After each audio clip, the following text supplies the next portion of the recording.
Welcome to episode 6 of the Crypto Spendthrift Podcast. Alright, today, CoinWatch is going to be super short because there's loads, and I mean loads of stories that we talk about. There's so many stories happened in the past few days, some more crazy than others. Okay, so starting off, CoinWatch. We got the same old, good old Bitcoin. It's seen some activity going down, but it always yo-yos up. So always a good long. Sure, you might not see the crazy 100% gains or 1,000 with Bitcoin anytime soon, but you will see relatively stable money. Like, you won't expect your money to just disappear overnight. Ether has a very interesting thing that just happened with it on one exchange. We'll get to that later. Scicoin, looks like the Project Obelisk is blowing up the price a bit from what I last seen. I don't think Project Obelisk or whatever it is has been revealed yet, but it's really generating some hype for Scicoin. Ubic, don't think anything really big happened there, but it's been going up in comparison to a lot of the other coins. This one's seeing growth where a downtrend has been happening. DGB is dying, quite dying, but if you believe in the technology, I think you could hold, but it might be a while before DGB recovers from all the hype it had to its place it needs to be, and then eventually goes back up on a steady instead of exponential gain. ARK prices are also kind of wonky. Last time I checked, they were going down, not super significantly, but a good 5 to 10%. Not exactly sure what's happening there, but maybe it's just a response to the general market right now. BitShares has been interesting. It's rocketed up to 33 cents a few days ago. Well, it's probably like 2 weeks ago now, 1-2 weeks. But it seems like Chinese, like I said last time, the Chinese side are trying to inject some life into this, especially since the open ledger investment that was mentioned last time. So we might see BitShares get up to something crazy like 50 cents because all this Chinese input. And speaking of Chinese input, Ant shares. Right before it skyrocketed, I made that call that you could expect some Chinese pumping because the whole open ledger situation kind of tipped me off that China's gonna throw some money around in a bit. I mean, these two things are obviously not related, but shouldn't underestimate the red dragon when the mining cartels didn't get their way with SegWit. So there's money lying around to go into different things now. And I'm going to close CoinWatch off right here because it's not really important in comparison to all the other things that need to be talked about. So first up, we're going to talk about the status ICO and how some people were extremely butthurt about the distribution initially. So basically, the status ICO clogged the entire Ethereum chain with all these people trying to get in, during this ICO rush, all this ICO craziness. Well, the people who got in first were basically whales who were already pre-screened, and then while the system was all clogged up, people got angry because they thought this was some cash grab for the whales, and the normal people were getting kind of thrown off, and instead of it being pretty fairly distributed, it's going to be owned by a very elite few. So that was a very, very controversial situation, but it seems that most of the transactions are actually getting through now, and just that the people who got in initially were just whitelisted from the start, and it wasn't really like a well cash grab. It was just them having the connect of being whitelisted and not having to get your transaction owned by the Ethereum network, basically. And let's see, next up, another ICO, but this time the Patentory ICO, a medical blockchain coin. Medical blockchain sounds like an instant win for a lot of people, but there was a user on Reddit that basically fired 7 bullet point shots at why this ICO is bad news. First of all, it was no code and rapidly disappearing website. Vague ideas, seemingly stolen IP. Alright, I'm going to just stop here for a second. The first one, no code and rapidly disappearing website, that's about on par for ICOs these days.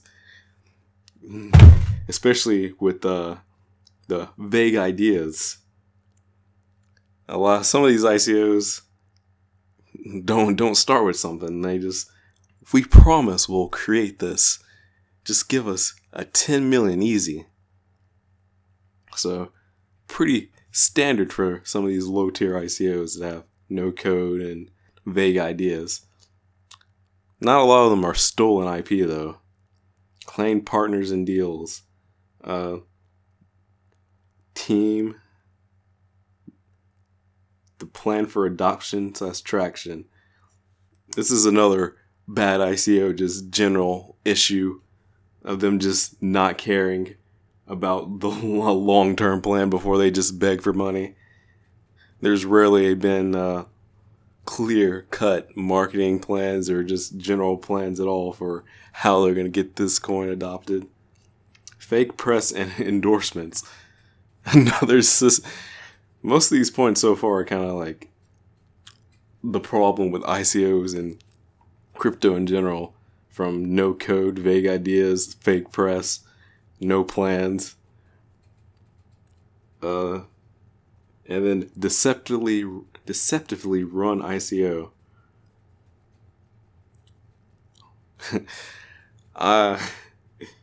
All in all, I'm thinking the red flags this guy put out can really count for almost any, well, not any ICO, but I'd say about 70 to 80% of the ICOs. You may not think so if you just are aware of the more overhyped ones that get advertised on, CoinMarketCap or Blockfolio, or pay for their endorsements on various news sites. Those overhyped ones. But some of the lower trash can Bitcoin talk tier ones definitely suffer for most of these points very often. And last, before the big news story, is more Bancor news. This time, someone called them out on how their system's basically trash. And that's what you can get from the little opinion hit piece that was posted. Apparently the guy who posted it kind of does this to a decent amount of coins. And there's a lot of back and forth on each side. And it ends with Bancor releasing an official statement against them.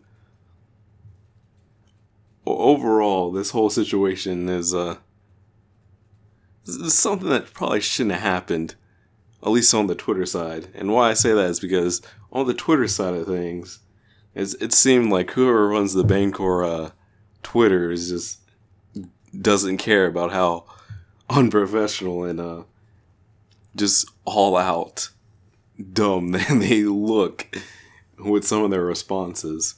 And really all they should have did was, we'll be coming out soon with like rebuttals, and it should have just ended there instead of acting like this is Bitcoin talk and starting to call his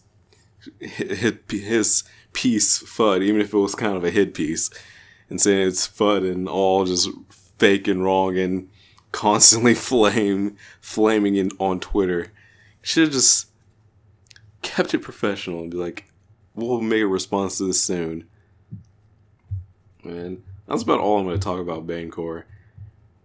So far, Bancor has just been a interesting ICO ride of delays, a lot of controversy. This is either going to be the greatest ICO ever to succeed, or is going to be the absolute worst. And I'd be lying if I said I didn't want it to be the absolute worst just because it wants to be the Federal Reserve of crypto. And that just sounds disgusting. But never mind my opinion on that. Time for the main story, the juicy story. This story is what I'm sure you're seeing everywhere. And I mean everywhere, because this is a crazy story. Basically, the exchange GDAX had a very big problem occur. So if you go on that exchange, you might notice there's a big dip in Ethereum, and that might get rolled back. I don't know if they will, but sometimes when crazy things like that happen, just the entire thing just gets rolled back, because a lot of these wallets are disabled because their wallet was disabled as soon as this big accident happened. And I'm sure you're wondering what this big accident is if you don't already know. Well, basically, on this exchange, Ethereum dipped to at least $16 because a lot of factors. And some say it even went down to fulfill orders that were buying it up for 10 cents. And that's absolutely insane if that's true. And wouldn't be surprising if they did roll all that back. So, to explain this in simplified terms, this whole thing was called because margin trading, and people with incorrect settings for their margin trading. Big whale started a sell-off and basically triggered a bunch of stop losses for these margin traders, and it cascaded to a super low price. It was just a endless cascade down. And you could even find some Reddit users whining about losing thousands of dollars, which I'd whine too. But this kind of highlights the danger of trading on margin if you don't know what you're doing and have the correct settings to not stop loss, but to stop at a certain dollar amount. It's just kind of mind-blowing that this even happened. And some people kind of pointed to trading bots being also a factor, but I'm not sure about that. I just think it was the exchange, like the exchange margin trading system was just probably flawed. And the way it was just set up kind of led people to being dumb with it and losing tons of money. So, honestly, I think it will be rolled back. Just everything's just going to be reset. But I know in the eyes of some people, it'd be better if it just stayed that way. You know, people will learn a lesson and just deal with a $16 dip or 10 cent dip or whatever it was. But it will definitely get rolled back if it ended up just to be a glitch instead of a accident of human error. But we'll just have to see. We will just have to see whether it was a glitch or accident of human error. So, that's it for the main sections. This is time to move on to True Talk Thursday. And I was so excited to talk about all these stories. I don't have an official True Talk Thursday in mind. So I'm going to roll with the punches here and come up with something instantly. And I think what needs to be talked about right now is flavor of the months. I know this is gonna be a topic similar to not letting other people influence you, but it's gonna be kind of an offshoot of that. And this is gonna be, don't let the latest flavor of month influence you to putting your money in something that's just smoke and mirrors. This is basically another due diligence kind of PSA going out to do your research before throwing money at anything. Or you could just not follow that advice, follow the pump and dumps and hope you get lucky. That's a legit strategy too. But if you want to throw more than like a Bitcoin at anything, you might want to take the time to look into something, to look into things before you even think about putting money into it. But with the future CoinWatch segments on the blog, you'll be able to lazily get that information eventually. If I write them, we'll see. In the future, it'll be a great resource. But for now, do your own research, and because I'm not doing it for you yet. And that's how we're gonna end this day, this Thursday. See ya, blockchain bandit, some other time.